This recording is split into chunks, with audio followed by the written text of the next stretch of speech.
you're missing all of your teeth and you're wearing dentures, we have options for you. With full arch dental implants, you can get a fixed denture that's going to stay in and be just like natural teeth, or we have the alternative that I like to call a semi-fixed, where we can place the implants and you can have your denture where it snaps in place, stays in place until you remove it. With dentures, over time, the dentures will wear on the bone underneath the dentures. The body will dissolve away that bone to get away from that stress. With dental implants, the implants actually preserve the bone, keep the structure of your jaw and the framework of your jaw long term. Well, with a full upper denture, the whole roof of your mouth's covered over. We lose a lot of those fine tastes. With dental implants, it gives us the ability to open up that palate, get all those tastes back, and really thoroughly enjoy those foods. Full arch dental implants are a passion of mine because they really and truly change people's lives.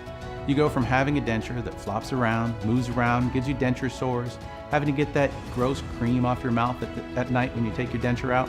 It eliminates all of that. It gives you the ability to have teeth that are secure and strong and held into your mouth. Puts all the foods back on the table, those fine tastes, and gives you that confidence to go out in public and enjoy all your social events.